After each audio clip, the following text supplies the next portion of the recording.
Queridos amigos, seguidores de la Sagristía de la Bandé y de este programa El pasado que no pasa, bienvenidos, bienvenidos. Proseguimos con nuestra exposición de la institución fundamental del reinado de los Reyes Católicos, que fue el Tribunal de la Santa Inquisición o Tribunal del Santo Oficio. Me atrevería a decir que de entre todas las instituciones que fundaron los Reyes Católicos, aunque eran diversas, como hemos ido en los programas anteriores viendo, la Santa Hermandad para guardar la seguridad en las vías, en los caminos de España y que las comunicaciones y el tráfico de personas y de mercancías fueran seguras, la institución de la Mesta para aprovechar pues todos los pastos españoles y producir la que era sin lugar a dudas la mejor lana de Europa. Eh, bueno, podríamos hablar de otras instituciones, cada una en su nivel, económico, político, los corregidores, también hablamos en otros programas de ellos, los representantes de los reyes, de los reyes católicos, de la corona, de la monarquía católica hispánica en cada municipio, pero desde luego la institución más fundamental de su reinado,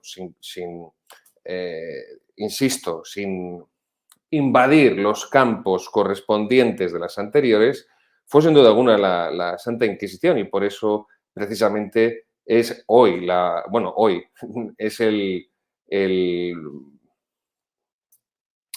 tema preferido, predilecto de todos los ataques de la leyenda negra contra España en general y contra el catolicismo en particular. Muy bien.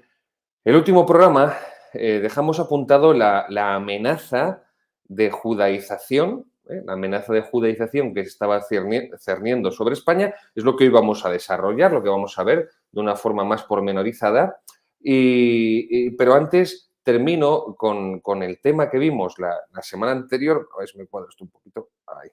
La semana anterior, que fue también que la Inquisición fue mayoritariamente una petición popular, y que mayoritariamente esa petición popular era de judíos, o mejor dicho, de antiguos judíos, de exjudíos, de judíos conversos, en definitiva, que no querían que se les metiera a todos en el mismo saco y que se habían convertido sinceramente y no querían que les pues agruparan o les equipararan a los judíos que estaban simulando porque su conversión había sido completamente falsa, insincera.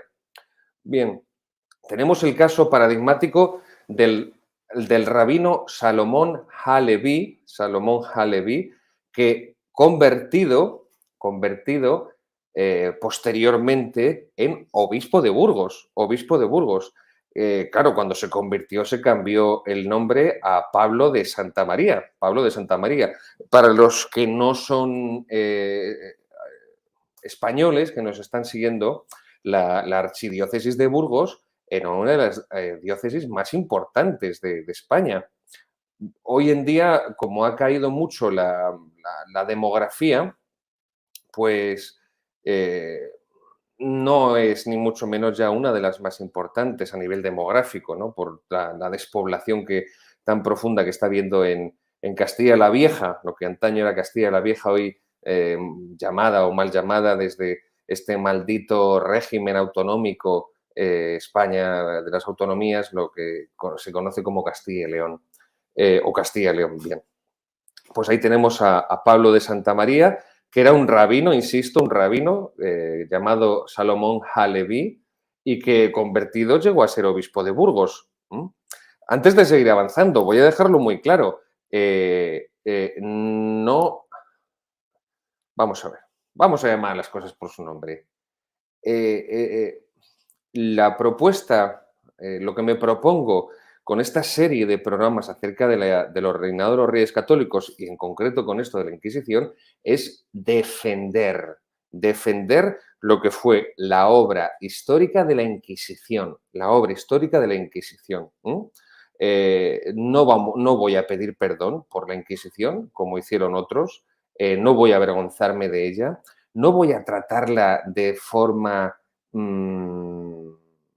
¿cómo decirlo? De forma desdeñosa, mucho menos a ridiculizarla o a menospreciarla, pero evidentemente por mi parte, hay una finalidad de apologética y de defensa de lo que fue esa institución de la Inquisición, del papel que desempeñó históricamente y también de los frutos, de los grandes frutos positivos que tuvo. Evidentemente, esto nos sitúa tanto a ustedes que me están escuchando, que me están viendo, como a mí, pues en el colmo de la incorrección política. Pero es que lo que nos han vendido es que los españoles, los católicos de la época, eran unos temibles y despreciables racistas. No hay racismo. En España nunca ha habido racismo estructurado como ideología, y menos todavía que esa estructura ideológica se haya materializado en un partido político, cosa que se ocurrió en la Alemania protestante, insisto, en la Alemania protestante, en la Alemania luterana, y aquí tenemos un ejemplo magnífico. El rabino Salomón Halevi se convierte y llega a ser arzobispo de Burgos. Bien, pues este señor, Pablo de Santa María, obispo de Burgos, escribió una obra que se titulaba Diálogo contra los judíos. Así como lo escuchan, Diálogus contra judeos, diálogo contra los judíos. Y otro rabino también, Yehoshua Halorki, que se había convertido también y se había hecho monje jerónimo, Jerónimo de Santa Fe, escribió a ver si lo digo bien, Contra Judaeorum Perfidia Talmud Tractatus Duo, es decir, el tratado contra la perfidia de los judíos y del Talmud. Y del Talmud. 1468. Faltaban 20 años todavía para que se fundara la Inquisición. 20 años. Aquí estamos viendo judíos que se convierten, uno que se hace monje jerónimo, que no hay que olvidar también que la orden jerónima era una orden con un inmenso prestigio y con una presencia importantísima en la España del siglo XV, XVI y prácticamente hasta que la desamortización del masón liberal Juan Álvarez de Mendizábal la destruyó con la desamortización.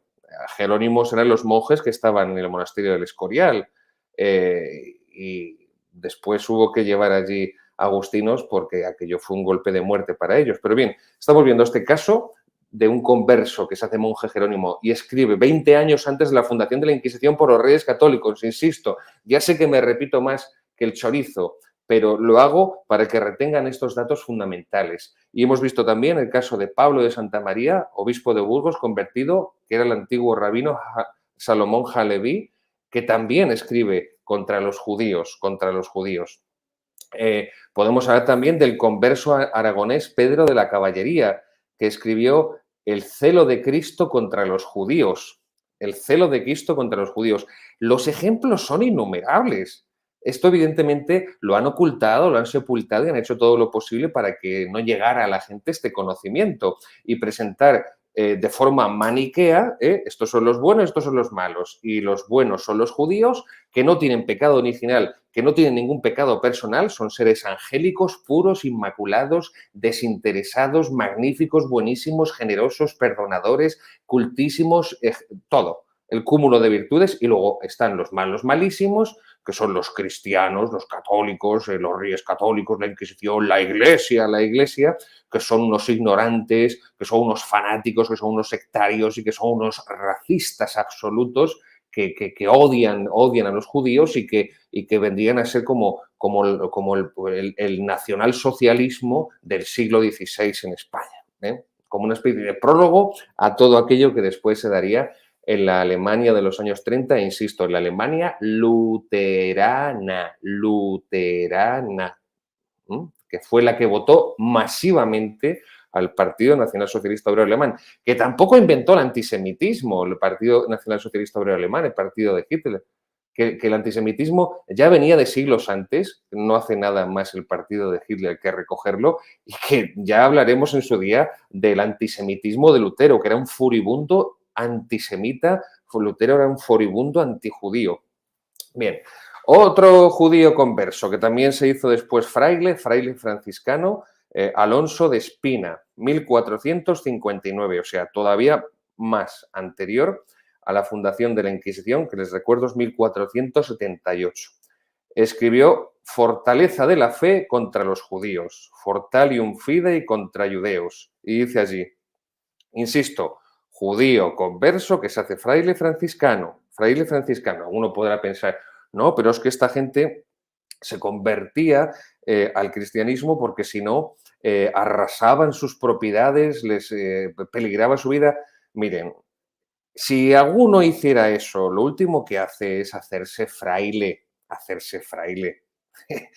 Porque entonces tiene unos votos de pobreza, de castidad y de obediencia y evidentemente no va a vivirlos, no va a vivirlos porque no ha sido un motivo recto de fe por el que se ha convertido, no, porque ha sido simplemente por miedo, por conveniencia social para guardar su estatus. Luego, estos judíos que no solamente se convierten al cristianismo, sino que también ingresan en la vida religiosa, realmente hablan de la sinceridad de la inmensa mayoría de los conversos a la hora de abrazar la fe cristiana, porque esto también hay que dejarlo muy clarito. La mayoría de los conversos eran sinceros. Lo que ocurre es que había una minoría que tenía bastante poder político, bastante poder económico, por eso también habían podido comprar cargos políticos, cargos municipales y de otra índole, también cargos eclesiásticos, no hay que olvidarlo, y lo veremos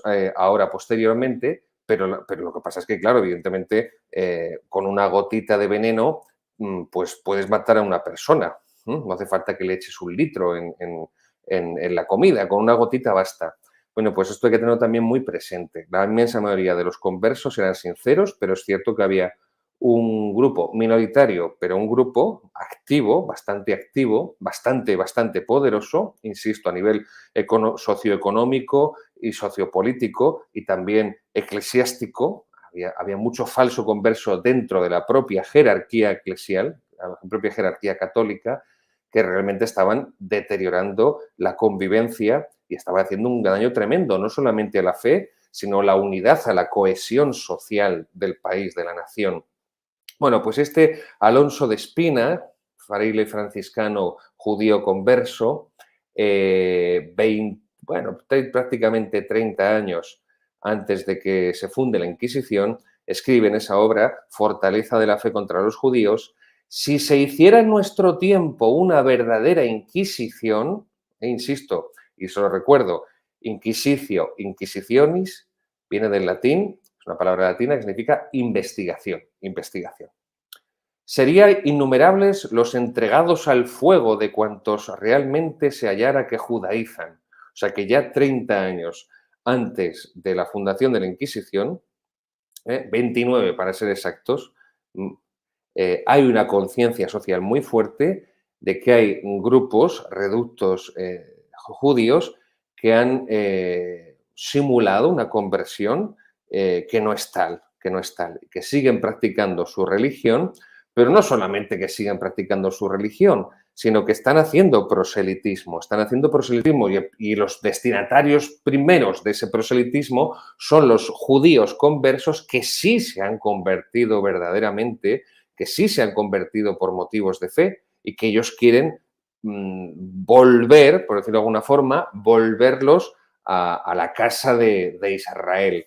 Bueno, Henry Kamen, el historiador Henry Kamen, un historiador ateo, agnóstico, inglés, británico, aunque es de origen pakistaní, que tiene una obra significativa sobre la Inquisición, o sea que no es nada sospechoso, no es ningún nacional católico de la época de Franco, no es ningún falangista de camisa azul, ni ningún carlista de boina roja, no es ningún cura de sotana como yo, no. Pues Henry Kamen dice, los principales, ahí le tenemos a Henry Kamen. Por cierto, que Henry Kamen es bastante, vive en Barcelona y es bastante favorable al separatismo, por no decir que es un gran apoyo de los separatistas, pero bueno, en fin, no voy a entrar ahí, que si no nos desviamos. Dice Henry Kamen en su obra sobre la Inquisición. Si podemos poner también en pantalla, Henry Kamen, La Inquisición Española, Editorial Crítica, Henry Kamen, La Inquisición Española. Escribe ahí Henry Kamen. Los principales polemistas antijudíos y promotores de la Inquisición eran los mismos exjudíos. Exjudíos, ahí tenemos. Les recomiendo esta obra. No la he citado hasta ahora, sobre todo cuando les hablaba de la bibliografía en la que me baso, porque esa obra de Henry Kamen abarca los 3 siglos que duró la Inquisición española prácticamente. Entonces aquí, como estamos centrándonos, como bien les dije al inicio de esta serie, en la fundación de la Inquisición, el establecimiento, en el desarrollo primero de la Inquisición, su primera etapa con los Reyes Católicos, no he entrado a la bibliografía de este libro, pero si alguien está interesado y posee tiempo, si quiere pedirlo para estas Navidades, que se lo regalen que se lo traigan los Reyes Magos, yo se lo recomiendo. Pero vuelvo a decir lo que escribe ahí Henry Kamen. Los principales polemistas antijudíos y promotores de la Inquisición eran los mismos exjudíos. Y es que no hay nada más inquisitorial, no hay nada más intolerante y no hay nada más cruel que el judaísmo en la represión de las desviaciones religiosas. Que se lo digan al filósofo Baruch Spinoza, que si hubieran podido los judíos, le habrían quemado en la hoguera, en el siglo XVII, XVIII. O sea que 18, 17, 18. Vale. Esto hay que tenerlo muy claro, muy claro. Vamos a ir al Deuteronomio, el libro bíblico del Deuteronomio, que se incluye dentro del Pentateuco, de los 5 libros sagrados del pueblo de Israel.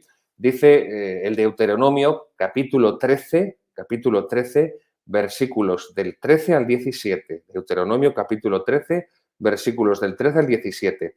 Es una pieza maestra de la Torá judía y ordena que si en alguna ciudad los judíos llevan a cabo una gran inquisición, una gran investigación meticulosa, y que ésta confirma los hechos, deberán pasar a filo de espada a los habitantes de esa ciudad y prender fuego a la ciudad con todos sus despojos, ofreciéndola toda a Yahvé, su Dios. Deuteronomio 13, capítulo 13, versículos 13 y 17. Las guerras de conquista de los judíos que nos relata el Antiguo Testamento no fueron guerras, fueron guerras de exterminio. Aquí estamos ya tocando cuestiones de teología bíblica y nos desviaría mucho de nuestro tema. Pero no olviden esto, no ganaron esas guerras los judíos a base de de lanzarles besos. No, acabaron con todos. Bueno, pues por esto insistía en que el pecado nos iguala a todos, no hay que olvidarlo. Y, que Dios es el único que no tiene pecado porque es Dios y la Santísima Virgen María porque es Inmaculada, pero el resto de los mortales venimos al mundo con el pecado de origen de Adán y Eva, el pecado personal. Estas cosas hay que recordarlas y más hoy en día con toda la pedagogía y la ideología rusoniana que tenemos del mito del buen salvaje y todas las estupideces que nos han metido en la cabeza desde niños en las aulas de los colegios. Pero bien, y los seres humanos también cometen pecados personales y también tienen la inclinación al pecado, que es la herencia del pecado original. Y también esto lo tienen los judíos. Luego, por favor, nunca jamás se dejen engañar por presentaciones maniqueas donde ponen a unos judíos inermes, unos judíos completa y absolutamente inocentes, unos judíos inmaculados y unos judíos que simplemente habían sido unas víctimas pasivas de unos cristianos terroríficamente malvados. Bien, pues eso fueron las guerras de exterminio, la conquista de la tierra prometida, pero no se trata de un texto aislado tampoco. Deuteronomio 17, capítulo 17, versículos del 2 al 5, la ley de Moisés. Deuteronomio 17, versículos del 2 al 5. Dice que se someta a los herejes a una indagación minuciosa, o sea, una inquisición, a una indagación, una investigación minuciosa, y que luego los sacarás a la puerta de la ciudad y los apedrearás hasta que mueran. Esa era la ley judía, que recuerden que se aplicó con el primer mártir, San Esteban, el protomártir, que fue lapidado en Jerusalén por orden del Sanedrín. Luego, esto hay que tenerlo presente, los judíos eran extremadamente violentos, los judíos siempre fueron extremadamente violentos, insisto, los judíos siempre fueron extremadamente violentos, extremadamente crueles y extremadamente sanguinarios a la hora de reprimir las herejías. Esto no es racismo, estos son los hechos históricos, esto es lo que está escrito en la Sagrada Biblia y ya no solamente desde el campo teológico o de teología bíblica, estamos refiriéndonos a la historia bíblica, la historia bíblica. Luego, por favor, no nos digan que los judíos han sido el pueblo tolerante de la tierra y de la historia por excelencia, porque si algo ha caracterizado al judaísmo durante toda su historia ha sido su profunda intolerancia y su profundo racismo. Aquí ya está bien, ¿eh? De creerse esa falsedad de que solamente los europeos o los occidentales de raza blanca, sobre todo además cuando son heterosexuales, son racistas. No, hay racismo en todas las razas, hay racismo en todas las razas, en todas. Yo he visto racismo de gitanos hacia personas de Hispanoamérica. He visto racismo de personas de Hispanoamérica respecto a personas negras. He visto racismo de personas negras respecto a personas blancas. He visto racismo de personas blancas respecto a moros, a árabes, a musulmanes. Y también he visto racismo de árabes y de moros y musulmanes hacia todos los demás, hacia todos, negros, hispanoamericanos, gitanos, etc. Y también he visto racismo en asiáticos, en chinos y japoneses. Yo no creo que mi visión sea privilegiada, ni mucho menos, en estas sociedades multiculturales y multirraciales en las que vivimos, por desgracia. Pero seguro que muchos de ustedes han tenido experiencias y percepciones similares. Negar esto es asumir el credo progresista de que los malos de la película y culpables de todos los males de la historia de la humanidad es solo la raza blanca occidental y especialmente a partir del cristianismo. Llamemos a las cosas por su nombre, por favor. Bien, tampoco hay que pasar por alto que el pueblo judío es un pueblo hermético, que busca la autoexclusión, con su espíritu de gueto orgulloso. Es decir, los guetos judíos no es que se les, ya lo he dicho esto en otros programas, no es que se les expulsara del resto del núcleo urbano y se les obligara a residir ahí separados del resto de la población. Eran ellos mismos los que lo hacían. Insisto, esto no es antisemitismo, esto no es racismo, esto es investigación histórica. Lo que no se puede hacer es ocultar la historia porque desmonta la ideología, ocultar la historia simplemente bajo la fácil condena de antisemitismo. Eres un antisemita, eres un antijudío, eres un racista. No. Ellos siempre han sido muy orgullosos porque se han considerado que son el pueblo elegido por Dios, y siempre se han considerado por eso especiales, muy especiales y bastante superiores por ello. No estoy lanzando una andanada de, ¿cómo decir?, de un incendio contra el judaísmo, simplemente estoy haciendo una categorización de realidades históricas, sociológicas y mentales del pueblo judío a lo largo de la historia. Pero bueno, sigamos avanzando. Las comunidades judías siempre han tenido esa conciencia de ser el pueblo elegido y por lo tanto, segregado. El mismo nombre, fariseo, el partido fariseo de Israel, fariseo es una palabra hebrea que significa segregado. Segregado es apartado. Pero eso es lo que ellos hicieron siempre. ¿Separado de quién? De los Gojim, como dicen ellos, de los Gojim. ¿Y quiénes son los Gojim? Pues los pecadores, los infieles, los que no son del pueblo elegido por Yahvé, los que no son judíos, los que no están circuncidados, los que no siguen la Torá, la alianza. Aquí lo tienen, Deuteronomio, otra cita, Deuteronomio, libro del Deuteronomio, capítulo 7, versículo 6. Deuteronomio, capítulo 7, versículo 6. Ahí encontrarán esto último que acabo de decir. Esto está en la Biblia, porque tú eres un pueblo santo para el Señor tu Dios te eligió para que seas entre todos los pueblos de la tierra el pueblo de su propiedad. Claro, si eres un pueblo de la propiedad de Dios, el resto no lo son los pecadores, los goyim, entonces no podemos juntarnos con ellos porque nos contagiamos, nos manchamos. Recuerden en el relato de la pasión de Cristo que los judíos no quieren entrar en el pretorio porque van a contaminarse estando en un lugar de paganos.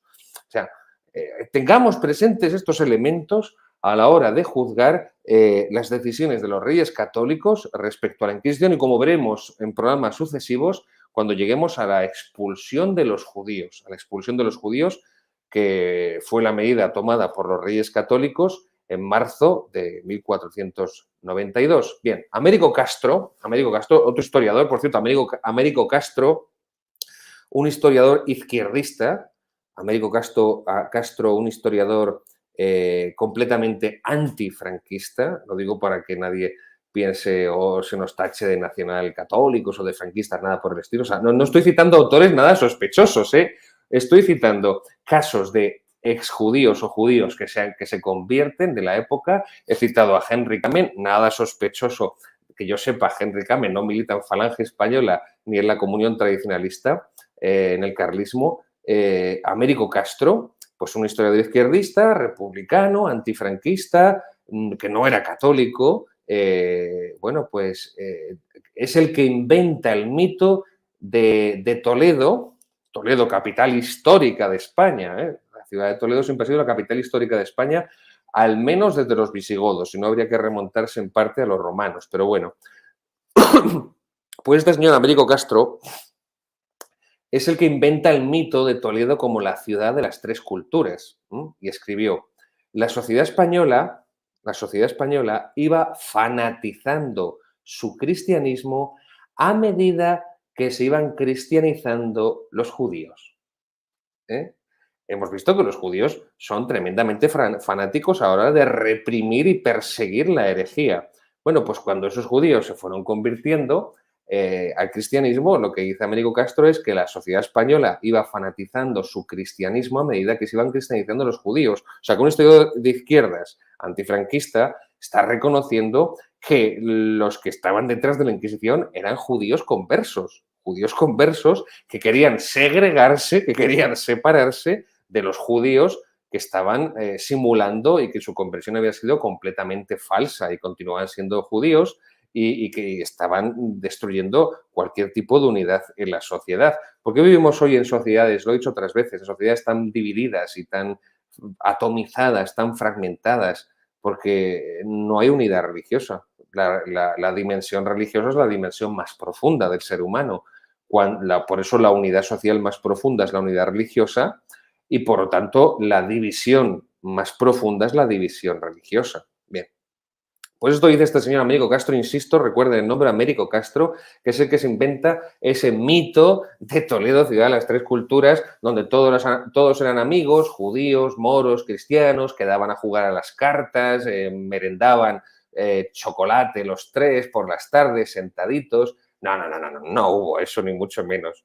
Pero bueno, que quede claro esto. La Inquisición española en gran medida fue una idea judía. También tenemos aquí otro señor que lo sostiene, Claudio Sánchez de Albornoz. Claudio Sánchez de Albornoz, republicano, que fue presidente de la Segunda República. Perdón, estoy confundiendo con Madariaga, siempre confundo Sánchez de Albornoz con Madariaga. Claudio Sánchez de Albornoz, que desde luego tampoco era franquista ni nacional católico, y que sí contradecía habitualmente a Américo Castro, pero que aquí coincide con él. No piensen que hubo muchas coincidencias. Américo Castro y Claudio Sánchez de Albornoz protagonizaron debates, enfrentamientos públicos a nivel historiográfico, porque los dos tenían tesis opuestas y los dos pretendían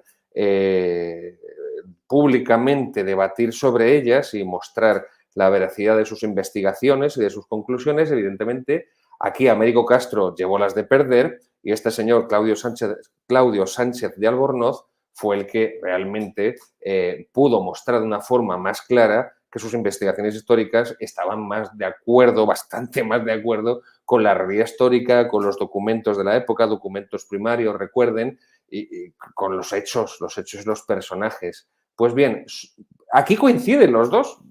Yo no sé si sería la única cosa en la que coincidieron, pero poquísimas cosas coincidieron y aquí coinciden los dos. Y dice Claudio Sánchez de Albornoz que lo mismo, así que tampoco quiero repetirme más, que fue una idea judía, una idea de los judíos conversos, la fundación de la Inquisición. Fernando Braudel o Fernand Braudel, otro prestigioso historiador francés, Fernand Braudel, también antifranquista, también para nada cercano al catolicismo, fue liberal. Bien, bien. Lo mismo sostiene también Joseph Pérez. Joseph Pérez, premio Príncipe de Asturias en el 2014. Joseph Pérez, que es un furibundo pro-francés y por lo tanto furibundo anti-español y que desprecia mucho en sus obras. Yo he leído, no sé si todas, pero prácticamente yo creo que he leído todas sus obras en español. Pues bueno, se le dio el premio Príncipe de Asturias en el 2014 porque para nuestros seguidores que no son españoles tienen que intentar, aunque sea demencial, tienen que intentar hacerse la idea de que en España, en esta España democrática que tenemos, esta España liberal, se premia a todos los enemigos de España, a todos, a todos. Bien, tampoco diré que Josep Pérez fuera un enemigo de España de primera división, porque los hay muchos mayores todavía, pero bueno, este señor dice lo mismo, Josep Pérez. Insisto, nada sospechoso ni de catolicismo, ni de carlismo, ni de franquismo, ni de falangismo, ni de nada por el estilo, ni de nada por el estilo. Y encima ni siquiera español, aunque lleve apellido español, Pérez, por su madre, que era española, creo, yo no recuerdo si era su madre o su padre, pues probablemente fuera su padre más bien, emigrados a Francia, pero que no hay ninguna dependencia ideológica del mito franquista, imperialista, de los reyes católicos, con el escudo del águila de San Juan, que Franco asume como el escudo oficial de la nación de los reyes católicos. No, no. Josep Pérez, Salvador, también Salvador de Madariaga, Claudio Sánchez de Albornoz, Américo Castro, Fernand Braudel, todos historiadores realmente ajenos a la tradición católica y política hispánica, llegan a la misma conclusión. Los que estaban detrás, los que la pidieron, los que la exigieron hasta que la consiguieron, los que la organizaron, los que procedieron a su implantación y a su desarrollo, la inmensa mayoría eran judíos conversos. No hay ninguna finalidad racista ni nada por el estilo, absoluto. Bien, la tradición española, tanto castellana como aragonesa, de la corona de Castilla como la corona de Aragón, es cierto que siempre han sido muy antijudaizantes, sí, muy antijudaizantes, pero antijudaizantes por motivos religiosos, insisto, por motivos religiosos, no por motivos raciales. El racismo biológico surge en el siglo XIX con Darwin, con su obra El origen de las especies, no recuerdo mal, 1859. Ahí es el origen del racismo biológico, la selección de las especies y la supervivencia de las especies superiores. Ahí nace el racismo biológico. Eso será lo que los nacionalsocialistas alemanes tengan en su mente a la hora de elaborar su ideología racista, político racista. Bien, el antijudaísmo que hay en las Españas, vamos a también a llamar a las cosas por su nombre y vamos a empezar también a hablar de las Españas, la corona de Aragón, la corona de Castilla, Navarra también, a pesar de la influencia de Francia sobre Navarra, eran muy antijudías, sí. Además, esto viene desde el reino visigodo, y creo que también ahí habría que cifrar el odio de los judíos a la monarquía española, a la monarquía hispánica, en el reinado, en la monarquía hispanogoda, visigoda. Bien, pues la Inquisición pontificia, recuerden en programas anteriores hablamos de una Inquisición pontificia, que es la Inquisición primera, de la Edad Media, que estaba puesta por el Papa bajo la potestad de los obispos, del obispo de cada diócesis, de la potestad episcopal. Esta se dio en Francia y se dio en Italia. En Francia en el siglo XIII para combatir a los cátaros, la herejía de los cátaros-albigenses, incluso valdenses, ya hablamos de esto en otro programa, hablamos de ese contexto de la fundación de la Orden de Predicadores de los Dominicos por Santo Domingo de Guzmán. Esto, pues, bueno, bien, se puede ver aunque sea de forma sesgada y de forma sectaria, es lo que se puede leer en la novela de Humberto Eco, El nombre de la rosa, y en la película, como ya les dije, también interpretada por ese gigante cinematográfico que fue Sean Connery. Pero en la Edad Media no existió la Inquisición pontificia bajo potestad episcopal en el Reino de Castilla. Simplemente no existió, no existió. Las hogueras encendidas por conflictos religiosos contra los cátaros, también no hay que olvidarlo. Después, con Felipe IV, Felipe el Hermoso, Felipe IV de Francia, Felipe el Hermoso, se emplearán las hogueras contra los templarios, contra los templarios. Todo eso se dio en Francia. También se dio en la península itálica, pero esto no existió en los reinos hispánicos. No hubo prácticamente. Es ridículo la presencia que en la corona de Aragón hubo de esto. La Inquisición pontificia medieval dio paso a esa Inquisición episcopal y que produjeron episodios, por ejemplo, como la condena a la hoguera de Santa Juana de Arco, durante la guerra de los 100 años. Bien, pues ahí vemos lo que quien condena a la Inquisición a Santa Juana de Arco es una Inquisición episcopal de la Edad Media, y tenemos a Santa Juana de Arco, pero no son equiparables esa Inquisición medieval puesta bajo la potestad de los obispos con la Inquisición española, que está puesta por el Papa bajo potestad de la corona, pero insisto, esas hogueras en España no se conocieron, ni las hogueras de los herejes cátaros y albigenses, ni las hogueras después de los templarios, ni las hogueras tampoco que se produjeron, como es el caso aquí, injustamente de Santa Juana de Arco. Cuando Isabel y Fernando comienzan su reinado, pues hay conversos que quieren que se enciendan esas hogueras para depurar a los herejes, a los falsos conversos del judaísmo al cristianismo, pero públicamente solo expresa una pequeña minoría. Así que los reyes católicos, los reyes católicos atienden el requerimiento de judíos conversos sinceros, y por eso es por lo que deciden implantar la Inquisición en las Españas, la corona de Aragón, la corona de Castilla, porque además la situación nacional, la convivencia social, se iba deteriorando de forma considerable y cada vez de una manera más rápida. Desde un acontecimiento que se denominó la Concordia de 1464. Esa Concordia de los cristianos viejos, Concordia de los cristianos viejos de 1464, la llevó a cabo Enrique IV de Castilla, recordemos, hermanastro de Isabel la Católica. Y ahí en esa Concordia de 1464 de los cristianos viejos se trazó el primer plan de una Inquisición, ¿no? Estamos hablando todavía de 25 años, casi 24, de la fundación de la Inquisición por los Reyes Católicos, 25, 25 años antes. Se traza un primer plan de una Inquisición antijudaizante, ojo, no antijudía, que no es lo mismo, no es lo mismo ser pacífico que ser pacifista. No es lo mismo amar lo nacional de tu propia nación que ser nacionalista. Pues no es lo mismo antijudaizante que antijudío.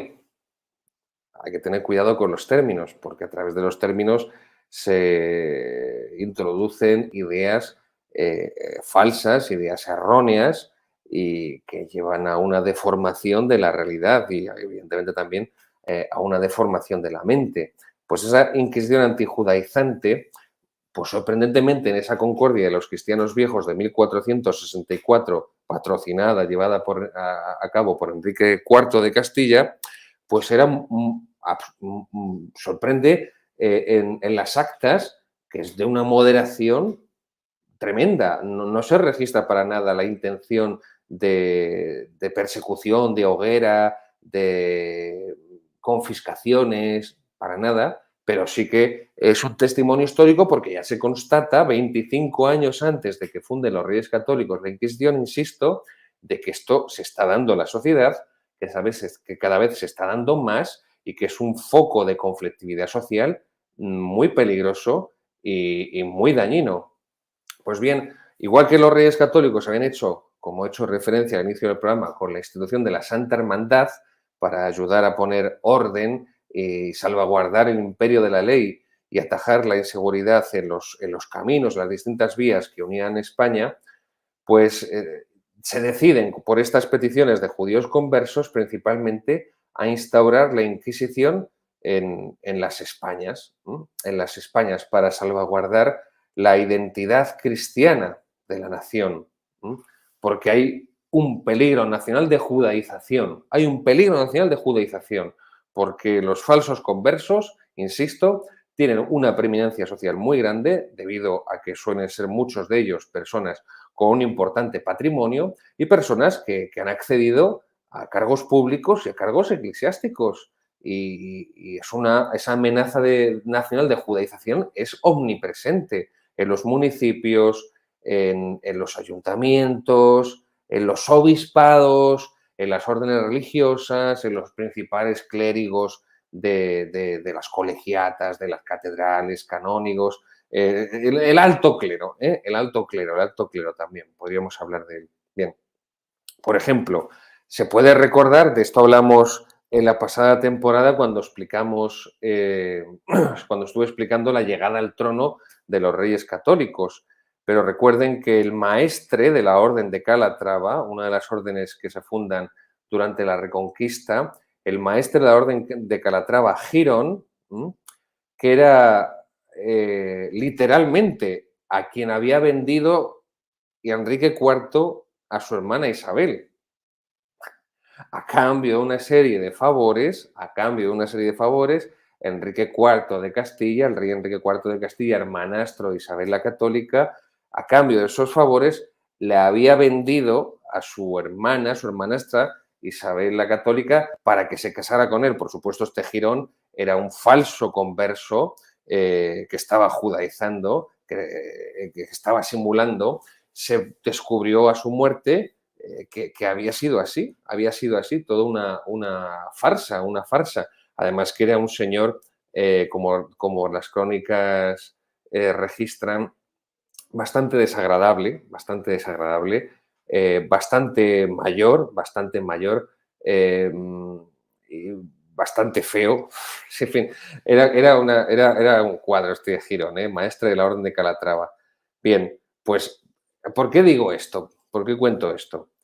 Para que se haga una idea de que un falso converso, maestre, había llegado a maestre de la Orden de Calatrava, Girón, y si no hubiera muerto, que por cierto murió de muerte natural, se hubiera casado con la heredera del trono de Castilla, Isabel, la que después sería Isabel I, Isabel la Católica. O sea, vamos a ver, estos no son teorías conspiranoicas. Esto no son teorías conspiranoicas, es que estos son los hechos históricos, estos son los documentos primarios, esto es la investigación histórica. O sea, y lo contrario no puede basarse en ella. Por eso la ocultan y por eso la silencian. Perdonen que sea tan insistente y tan repetitivo, pero es que esto es de primera magnitud, es de importancia capital. Pues bien, en los distintos círculos del poder, la presencia de los falsos conversos era muy alta. Habían comprado, porque, insisto, muchos de ellos tenían grandes fortunas, o también no hay que ocultarlo. Eran muchas veces personas que tenían grandes dotes para ejercer la potestad, la autoridad o para dedicarse a los negocios. Pues bien, pero muchos cargos públicos habían accedido a ellos bien por sus dotes personales o bien porque los habían comprado. Había ese mercado de compra de cargos públicos anterior al reinado de los reyes católicos, porque esos cargos públicos no se basaban en una meritocracia, no accedían a ellos los mejores, sino que simplemente accedían a ellos aquellos que podían comprarlos. Con los reyes católicos esto cambió y se creó un cuerpo de funcionarios donde realmente no vamos tampoco a ser idealistas, ¿no? Y decir que el 100% había llegado a esos cargos de manera meritocrática. No, pero sí que la meritocracia se implantó con los reyes católicos y así se pudo ver durante los 150 años del siglo de oro del Imperio Español, de la monarquía hispánica, de la monarquía católica, que realmente muchos de los cargos públicos eran personas de gran valía y de gran preparación intelectual y de grandes dotes de gobierno. Pero bueno, pues los judíos habían nacido a muchos de esos cargos públicos y bueno, pues lo más importante es que estaban actuando en ellos. O sea, acceder a esos cargos de esa manera acceder a ellos por méritos propios no es reprobable, sino todo lo contrario. Acceder a ellos por medio de la compraventa, eso sí es reprobable. Pero bueno, era un vicio es muy extendido en la época. Esto ya viene, podríamos remontarnos al Imperio Romano, a las guerras púnicas, cuando empiezan a llover toneladas de oro y de plata sobre Roma y se empiezan a comprar ya muchos cargos en el Senado, siglo III antes de Cristo. Bien, pero no queremos desviarnos. Pero bueno, aun siendo reprobable que pudieran acceder a sus cargos públicos por medio de la compraventa, pero bueno, esa no es la cuestión a la que me estoy refiriendo, sino que estaban actuando en esos cargos públicos como un clan, como una colectividad, como una familia, como un clan mafioso, como un clan mafioso que tiene también unos objetivos políticos, unos objetivos político-económicos, donde quieren realmente conseguir obtener un mayor poder y una mayor presencia social. Bueno, vamos otra vez a ejemplos prácticos. Podríamos hacer, no les exagero, con toda la documentación que hay, vuelvo otra vez a recomendarles las obras en las que nos basamos. Tarsicio de Azcona, Isabel la Católica, de la editorial BAC. Este es uno de los dos grandes especialistas. Isabel la Católica, estudio crítico de su vida y su reinado, de la editorial BAC. Isabel la Católica, Tarsicio de Azcona. Y el otro gran conocedor y especialista del reinado de los reyes católicos, Luis Suárez Fernández, Isabel I Reina, editorial Ariel, Premio Nacional de Historia. Bien, pues aquí ellos seleccionan muchos casos. Hay bastantes más. Yo he hecho una selección de su selección, porque si no esto daría para, pues sin exagerarles, 13 programas más. Así que estoy reduciendo al mínimo los ejemplos para que sean lo más gráficos, lo más paradigmáticos posibles.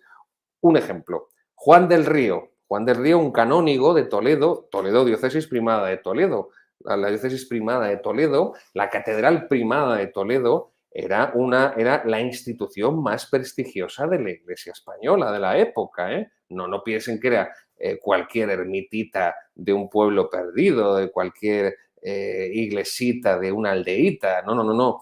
Yo soy párroco de 3 pueblos pequeñitos, 2 pueblos que tienen unos 100 habitantes, censados, que ni broma están viviendo 100 habitantes en esos 2 pueblos, y otro tercer pueblo que no llegan tampoco a 400 personas censadas, 370, 80, no llegan, no llegan. Entre los 3 no suman 600 habitantes. La media de edad son 80 años. La media de edad son 80 años. No estamos hablando de esto, estamos hablando de la Catedral Primada de Toledo, que con la Catedral de Santiago de Compostela y con la Catedral de Sevilla eran las más importantes de España, sus cabildos eran los más importantes de España. Después vendría ya el cabildo de la Catedral de Burgos y otros. Bien, pues Juan del Río, un canónigo racionero, no voy a explicar lo que es un racionero porque si no, también nos desviamos y no quiero tampoco alargarme mucho más. Pues ahí tenemos un canónigo, para que se hagan la idea, canónigo racionero de Toledo, desde el púlpito, o sea, en la predicación, estaba enseñando el judaísmo, estaba enseñando las creencias del pueblo de Israel y las prácticas litúrgicas del pueblo de Israel, morales, gastronómicas, con la cuestión del cerdo. Esto no lo ha recogido ningún historiador sospechoso. No, es que era...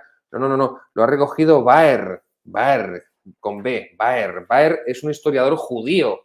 Un historiador judío. También este Baer, historiador judío y muy apologeta del judaísmo, trae también otro caso que es el de Jerónimo, un Jerónimo, Fray Juan de Madrid, que enseñaba el judaísmo pero no era desde el púlpito, lo hacía desde el confesionario. Este era más cauteloso y no era tan imprudente. Lo hacía desde el confesionario, que era algo más particular y más privado que desde el púlpito a cualquiera que pasara por allí a escuchar la predicación. Bien, esto lo recoge Josep Pérez, que hemos hablado antes de él también. Josep Pérez, Fray Juan de Madrid, que enseñaba el judaísmo, era prior de los jerónimos, era superior de los jerónimos. Es decir, insisto, que no era un cura de una aldeíta perdida, como podría ser mi caso. No. Bien. Vamos a ir ya concluyendo. Lucio Marineo Sículo. Lucio Marineo Sículo, uno de los cronistas del reinado de Isabel y Católica, de los reyes católicos, que no era español, era un extranjero, era italiano, luego escribe con un distanciamiento mayor, escribe en sus crónicas: en casi toda España muchos judíos se habían hecho cristianos arrepentidos luego de su conversión, hablaban mal del nombre cristiano y de su santa doctrina. Lucio Marineo Sículo, cronista contemporáneo, cronista de los Reyes Católicos. Ludwig von Pastor. Este fue un gran historiador de la Iglesia, tiene una obra famosísima titulada Historia de los Papas, que llevará, no sé, 70 años sin reeditarse, probablemente, o más, 80. Es una obra monumental de 39 volúmenes, la historia de los papas de von Pastor, y escribe Pastor en el volumen 4, escribe que, literal, estaba en juego la existencia misma de la España cristiana. La España cristiana estaba en peligro, ahí tenemos a von Pastor, en peligro de desaparecer, por la agresividad de unos grupos de judíos falsamente convertidos al cristianismo que se estaban haciendo con todos los resortes del poder social, del poder político, del poder económico y del poder eclesiástico. Ahí está, Ludwig von Pastor, Historia de los Papas, una obra de referencia. Por cierto, si quieren, a modo de curiosidad, cuando al Padre Pío le machacaron y le prohibieron celebrar la misa en público y le prohibieron confesar en público y le recluyeron en el convento y no podía atender a nadie, tenía que celebrar la misa solo. Lo que hizo el Padre Pío fue leerse a este señor, a Font Pastor. Ahí está, la historia de los papas de Pastor. Se leyó los 39 volúmenes de Font Pastor esa temporada que fue poco más, no recuerdo ahora exactamente, pero fue poco más de un año, creo que fue, y se dedicó a leer esta historia de los papas. Yo no he podido leer los 39 volúmenes porque no me da la vida. He leído 3, si no recuerdo mal, además salteados, los del siglo XVI, los 3 volúmenes correspondientes a los papas del siglo XVI, que es el periodo que me interesaba más en concreto del papado.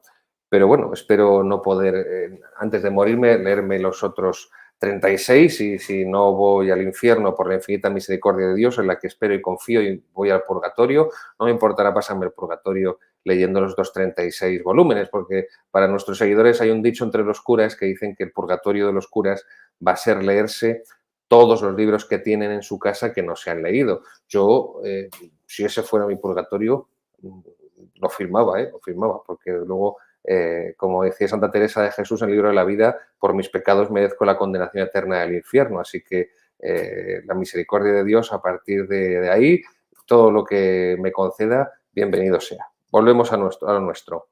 La Enciclopedia Judaica Castellana, en el artículo en la voz marranos, para nuestros seguidores españoles, marrano era insulto que se lanzaba contra los judíos conversos. Pues ahí en la Enciclopedia Judaica Castellana se constata, se registra que los judíos falsamente convertidos, falsos conversos, trataban instintivamente de debilitar el catolicismo español, con la excusa de que eran antisemitas. Bien, esto no ocurría.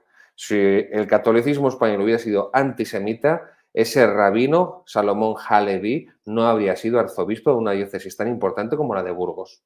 Ni se habría permitido que judíos, como este Juan del Río, del que hemos hablado antes, fuera canónigo de la Catedral de Toledo, porque eran unos lugares muy selectos y muy deseados por el resto del clero. Todo se ha dicho de paso. Hoy también lo sigue siendo. Hoy hay muchos sacerdotes que le piden más a Dios tal o cual cargo de gobierno en su diócesis que la salvación eterna de su alma. Esto nos dice mucho de la crisis tremenda de fe que hay en la Iglesia Católica. Pero tampoco vamos a detenernos, sigamos avanzando. Bien, como les decía antes, que los judíos también tienen pecado personal y pecado original y que no son un ejército de ángeles, arcángeles y querufines y serafines y que no son una especie de comuna hippie, pero más limpia e ilustrada y educada. No. Pues los judíos también estaban fuertemente armados y también contrataron y formaron sus propios mini ejércitos, que a veces no eran tan minis ni mucho menos, porque empezaron a producirse revueltas sangrientas. Los judíos querían conservar el poder que habían adquirido, insisto, a nivel económico, a nivel político, y el pueblo cada vez más se rebelaba contra esa imposición y contra esa absorción de los principales cargos en sus manos. Y un elemento también fundamental, que muchos de los judíos habían emparentado con las familias de la nobleza. Habían emparentado con las familias de la nobleza, porque los judíos, a través de los enlaces matrimoniales, de los matrimonios, podían aportar a la nobleza un importante peso económico y la nobleza, por esos enlaces matrimoniales, les aportaban pues el pedigrí de los apellidos y de el reconocimiento social y, por lo tanto, histórico, ¿no? Luego los dos encontraban grandes beneficios. Tú me das un aporte grande de dinero por este enlace matrimonial y yo te aporto pues toda la, entre comillas, legitimidad histórica que acompaña a mis apellidos de nobleza. Luego, la nobleza tampoco estaba muy interesada en que los judíos perdieran poder, porque ya estaba unida en gran medida a los judíos, a los conversos o falsos conversos, o incluso conversos también sinceros, y participaba evidentemente de esa preeminencia. Y luego, además, no lo olviden, también lo estuvimos explicando la temporada pasada cuando explicamos en la sacristía de la Bandé cómo los reyes católicos llegaron al trono, que lo primero que tuvieron que hacer los reyes católicos para llegar al trono fue, ¿qué verbo utilizar?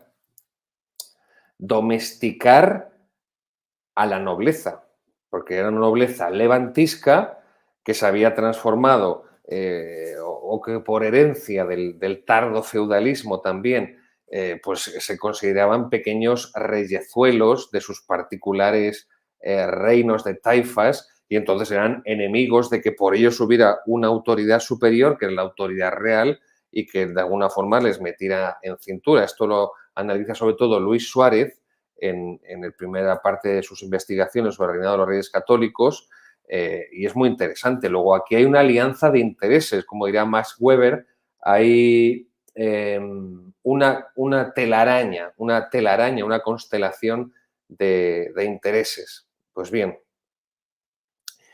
hay que frenar esas revueltas que se están produciendo, porque el pueblo,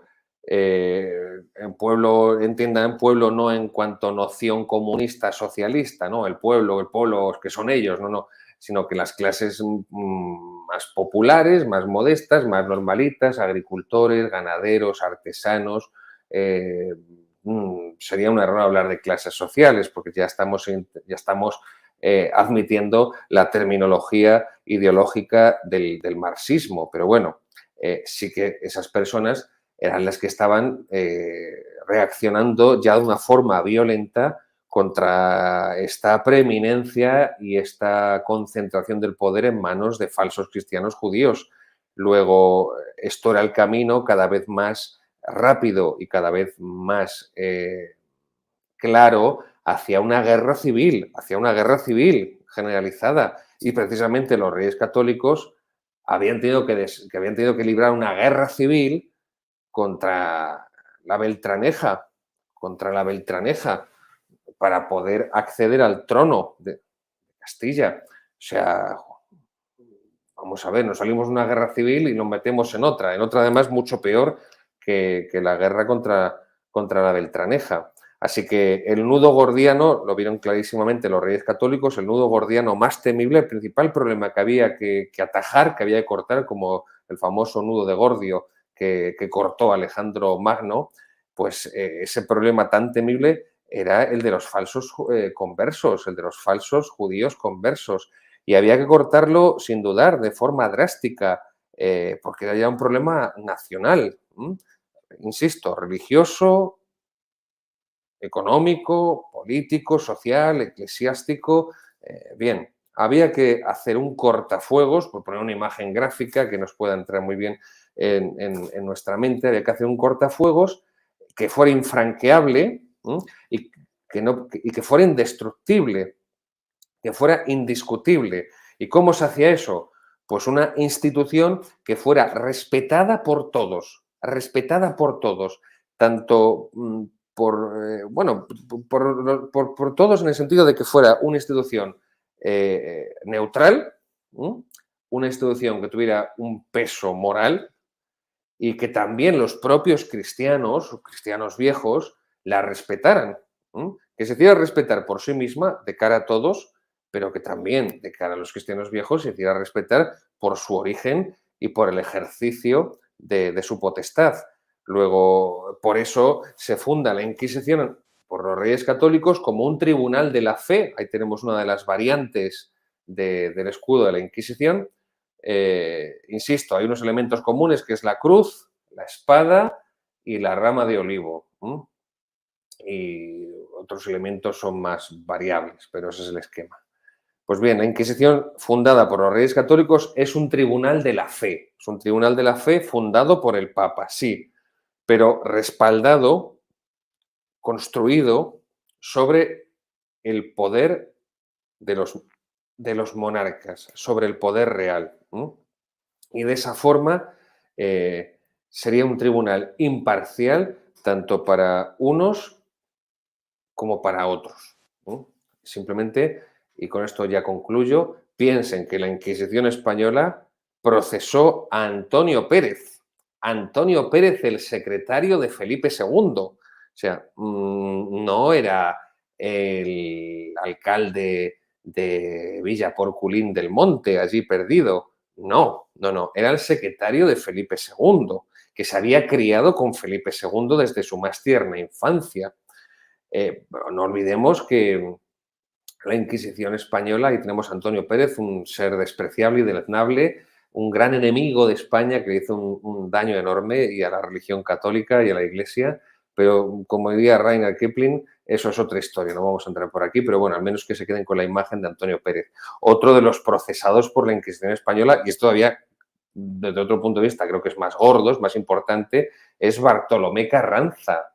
Bartolomé Carranza, dominico, teólogo del Concilio de Trento, arzobispo primado de Toledo, arzobispo primado de España, también fue procesado por la Inquisición. Como podrán comprender, cuando una institución de este tipo es capaz de procesar a estas personas, al arzobispo primado de España, Bartolomé Carranza, o incluso al mismísimo secretario del poderoso rey Felipe II, está hablando mucho y bien de su imparcialidad, de su imparcialidad. Yo no sé en los países correspondientes de nuestros seguidores, pero pónganse a pensar cuántos políticos de alto nivel son juzgados por sus crímenes y llevados a la cárcel. Pensemos en Argentina, la Argentina de Kirchner, y por no hablar yo de mi casa aquí en España, donde esto es un manicomio en régimen de autogestión. Y además por unos seres manicomiales que son criminales. Pues bien, lo que se busca con la Inquisición, en último término, es que los que realmente son verdaderos conversos sean españoles de pleno derecho. Españoles de pleno derecho y que nadie pueda dudar de su sinceridad a la hora de convertirse. Por una parte. Y por otra parte, por otro lado, que los que simulan con fines sociopolíticos o socioeconómicos, pues se les invite por esa inquisición, por esa inquisiciones, recuerden del latín, por esa investigación, se les conmine a que se arrepientan, a que realmente vuelvan a la fe, practiquen la fe, y todo esto, en definitiva, con la intención de la asimilación, de la asimilación. Lo que busca la Inquisición no es el exterminio de los judíos, no. Lo que busca la Inquisición no es la liquidación del pueblo hebreo.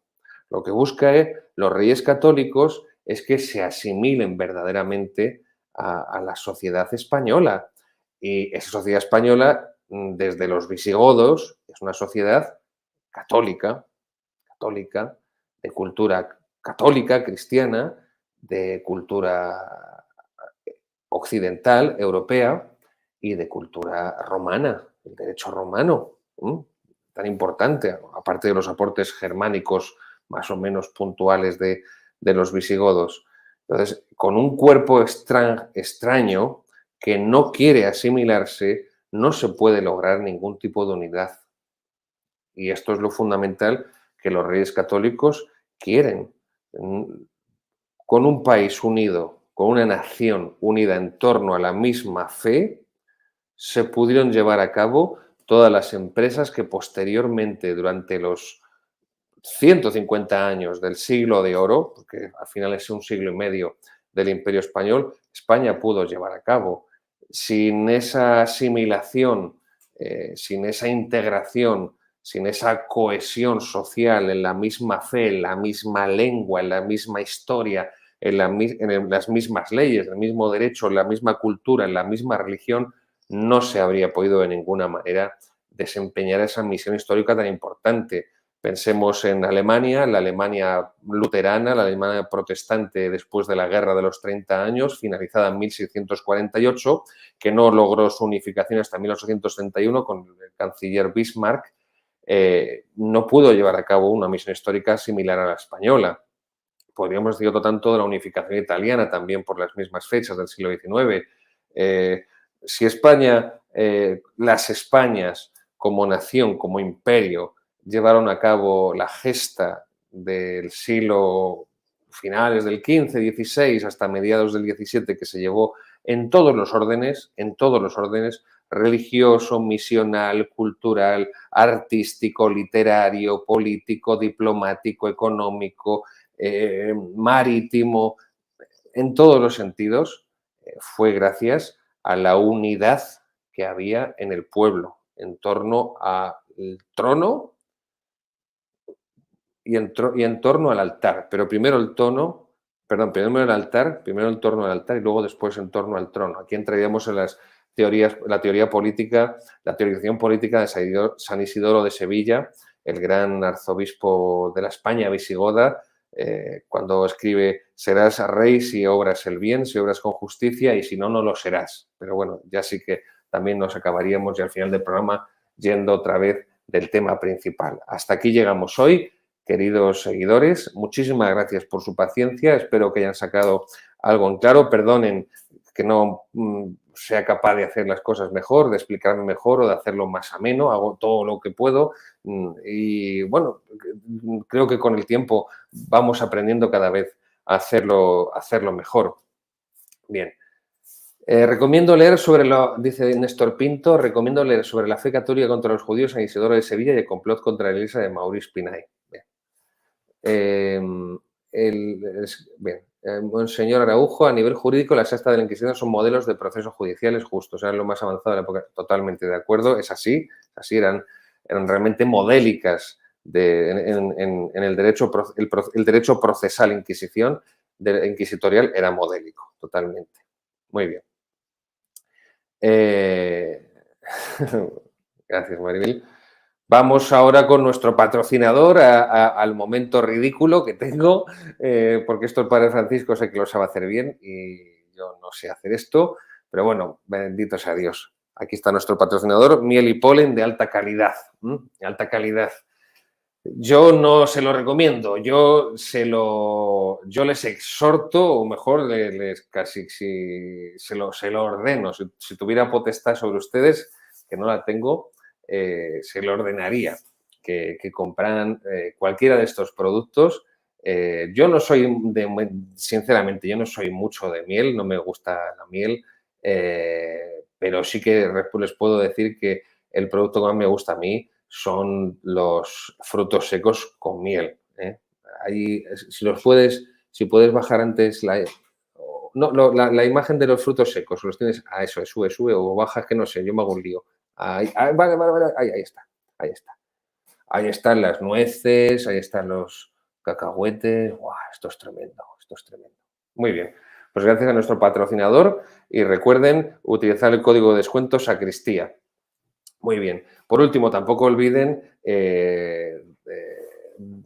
pulsar, dar al Placed Me, es decir, me gusta, no nos olviden que nos viene muy bien para seguir creciendo en Internet y que si están viendo, poco a poco seguimos creciendo. Esta trinchera de Cristo Rey, que es la Sacristía de la Bandé, con este programa del pasado que no pasa, esta resistencia católica contrarrevolucionaria, esta lucha por la tradición, por la cristiandad, esta lucha por la hispanidad, por lo hispánico, pues está creciendo gracias a ustedes y gracias a que ustedes lo están dando a conocer. Y yo les invito y les pido que sigan dando a conocer nuestro canal, nuestro humilde canal, pues a todos los que sean posibles. Gracias, Jackie67. Y creo que no me queda nada, ¿no? eh, tengo aquí la chuleta de lo que tengo que decir al final, que si no se me olvida, bien. Simplemente, antes de que terminemos con nuestra despedida, nuestra postdata habitual de este programa, viva Cristo Rey, viva Cristo Rey, viva Cristo Rey, y la bendición de Dios Todopoderoso, Padre, Hijo y Espíritu Santo, descienda sobre vosotros y os acompañe siempre. Hay que estar muy orgullosos, todos, de nuestras raíces históricas, de nuestras raíces culturales, y nuestras raíces históricas y culturales están totalmente saturadas de la fe de Jesucristo. Hasta pronto, queridos seguidores.